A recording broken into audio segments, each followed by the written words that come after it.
YouTube channel अद्भुत कहानी star पर उपस्थित समस्त श्रोताओं का, भक्तों का और सब्सक्राइबर बंधुओं का एक बार फिर से स्वागत और हार्दिक अभिनंदन है।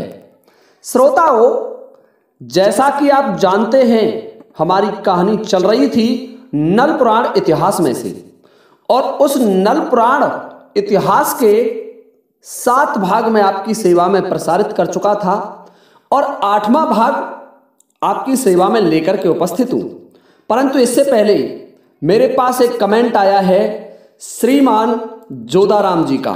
सांकलिया सीकर राजस्थान के रहने वाले हैं और हमारे काफ़ी पुराने श्रोता हैं, और वो 8वें भाग की डिमांड कर रहे हैं कि गुरुजी 8वां भाग डालिए।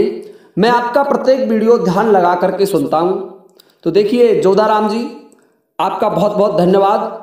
और आपने ये भी शिकायत की थी कि आप हमारा नाम नहीं लेते हैं, तो हमने आपका नाम ले दिया। और इन्होंने एक कमेंट मेरे पास और भी किया था, उसमें ये बताते हैं कि मेरी आयु 70 वर्ष है, तो एक बुजुर्ग हैं और ये नल पुराण पूरा सुनना चाहते हैं। तो मैं आप सभी श्रोताओं की सेवा में संपूर्ण नल पुराण के भाग उपलब्ध कराने की कोशिश करूंगा। तो देखिए श्रोताओं, आपका ध्यान में वापस उसी 7वें भाग पर ले आता हूं, जिस 7वें भाग में मैंने बताया कि राजा नल का विवाह हो जाता है गजमोतनी के साथ, और राजा नल को वीरवरण नामक घोड़ा मिल जाता है। 7 धार की मां भवानी की अक्षय तेग मिल जाती है, और नारद मुनि विद्या की पोथी मिल जाती है, और नारद जी ने नल पुराण सुना दिया नल के लिए और गजमोतनी के लिए। अब देखिए श्रोताओं, जब विवाह हो गया तो दोनों घोड़े पर बैठने के लिए तैयार हो जाते हैं, लेकिन घोड़ा गजमोतनी को बैठाने से मना कर देता है, इनकार कर देता है। तो राजा नल घोड़े पर बैठ करके चल देता है, और गजमोतनी 14 विद्या निधान थी। गजमोतनी के समान उस समय संसार में कोई भी जादूगर नहीं था। वो एक महान जादूगरनी थी, समस्त विद्याओं की ज्ञाता थी। तो गजमोतनी ने एक चील का रूप धारण किया और आकाश मार्ग से राजा नल से पहले पहुंच जाती है समुद्र के तट पर। और जब राजा नल समुद्र के तट पर पहुंचते हैं तो गजमोतनी नीचे उतर जाती है और अपना मूल रूप धारण कर लेती है। परम सुंदरी थी गजमोतनी। श्रोताओं, अप्सराओं के समान सुंदर थी, क्योंकि दाने की पुत्री थी। अब देखिए, जब वहां पन्नालाल और फूलचंद सेठ मिले तो सेठ राजा नल से पूछने लगे, अरे बेटे, क्या गोट ले आया? तो राजा नल कहने लगा कि मामा, गोट ही नहीं, मैं उनके पहनने वाली भी लाया हूं। राजा नल की बात सुन के दोनों सेठ कहने लगे कि ये कौन है? तू इस लड़की को कहां से लाया है? ये लड़की इतनी सुंदर है, इसको ये बता, तू इसको कैसे ले आया, और ये कौन की लड़की है, इसका क्या अता पता है? तो राजा नल अपने मामाओं से बता रहा है उस लड़की के बारे में। अरे बेटी तो घूमा सोर की लायो भमरिया मामा डार, दानो मैंने मार दियो एक, डट डट के बजाई तलवार, बाई को लायो घोड़ा, बाई की लायो तलवार, नामो या कोई गजब मोतिन, मालायन डारिये मेरी नार। कि ये घुमासुर नामक दाने की पुत्री है। ये इस वन में एक सुंदर भव्य महल में रहा करती थी। वहीं भगवान शिव का वरदानी वो दाना रहा करता था, वो दैत्य रहता था।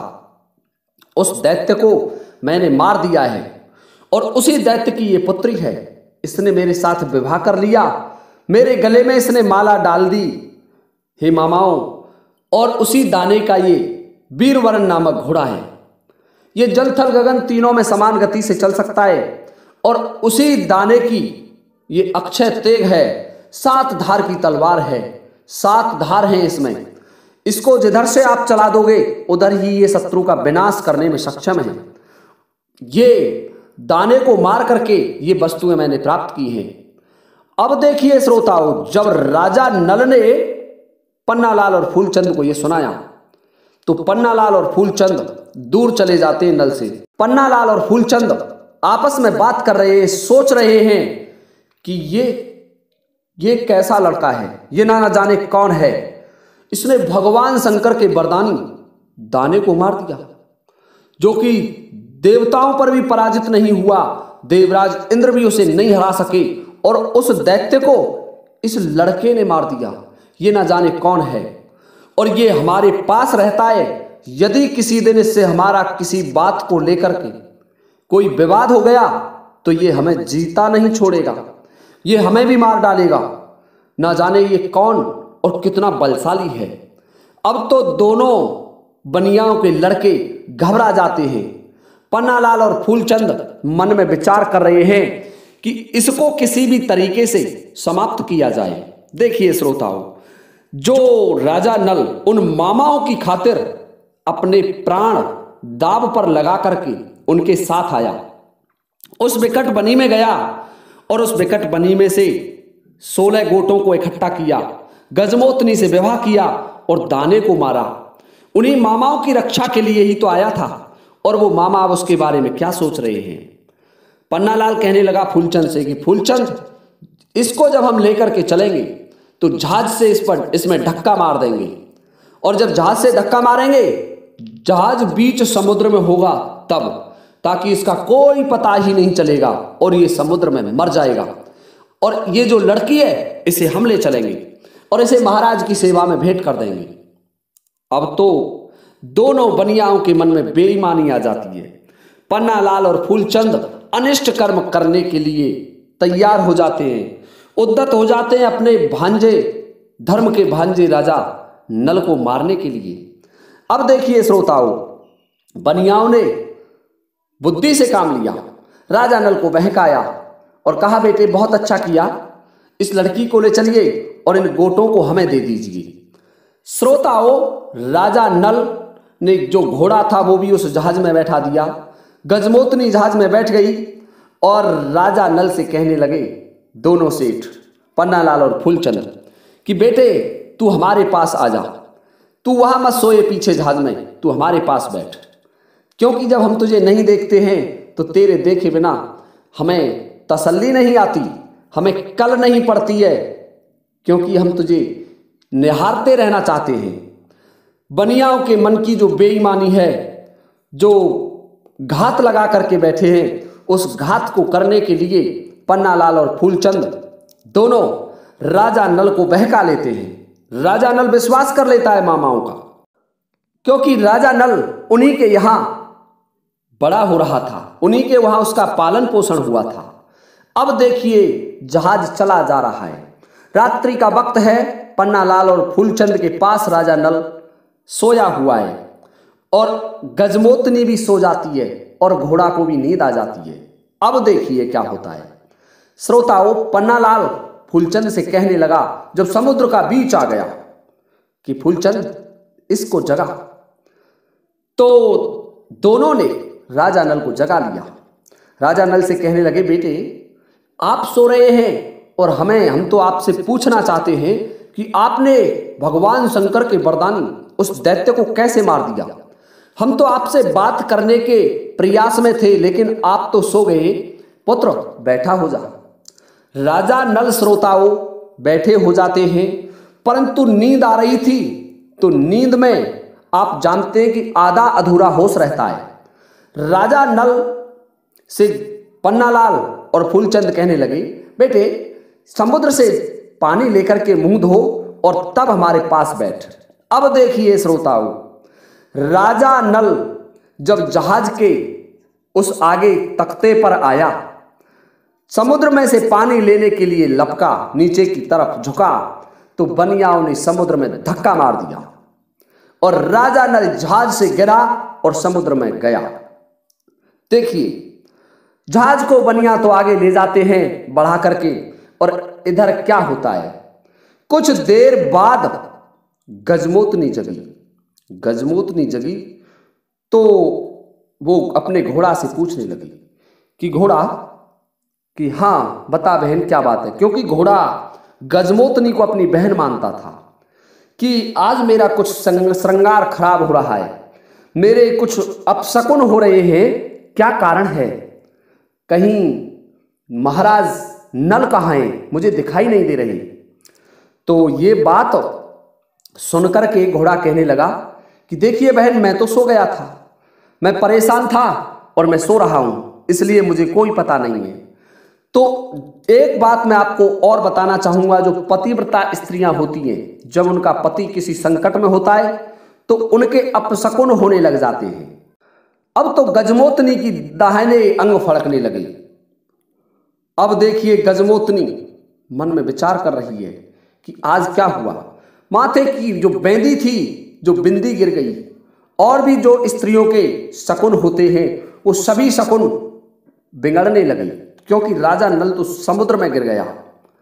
अब देखिए श्रोताओं, मोतनी खड़ी हो जाती है और पन्नालाल और फूलचंद के पास आ जाती है और उनसे पूछने लगी कि मामा, मेरे पति कहाँ हैं, मुझे बताइए, मैं उनके दर्शन करना चाहती हूँ, मुझे उनको देखने के बिना कल नहीं पड़ रही है। तो बनिया बड़े चालाक थे, कहने लगे बेटी पीछे दूसरा जहाज आ रहा है, हमारे पास ज्यादा माल था इसलिए हम दोनों इस जहाज में आ गए और हमने बेटे नल को पीछे की जहाज में भेज दिया है, वो उस जहाज को लेकर आ रहा है, उसके पास वहां काफी इंतजाम है, कई व्यक्ति उसके साथ है, बहुत माल भरा हुआ है उसमें, और उस जहाज को लेकर के आ रहा है। जहाज थोड़ी दूरी पर है, बस हमारे साथ ही आ जाएगा। अब देखिए श्रोताओं, बनिया तो उसको ले जाते हैं अपने घर। बनिया जहाज को ले आए और जो गजमोतनी घोड़ा और 7 मणियों की माला थी उन्हें लेकर के पहुंच जाते हैं दक्षिणपुर। श्रोताओं, गजमोतनी ने पूछने की भरसक कोशिश की, परंतु उन्होंने, बनिया थे, चालाक थे, बहका दिया गजमोतनी को कि पीछे की जहाज को लेकर के आ रहा है तेरा पति, हमारा भांजा अभी आता ही होगा, चल बेटी चल। और बनिया बहका करके गजमोतनी को दक्षिणपुर ले आते हैं। श्रोताओं, दक्षिणपुर में गजमोतनी आ जाती है।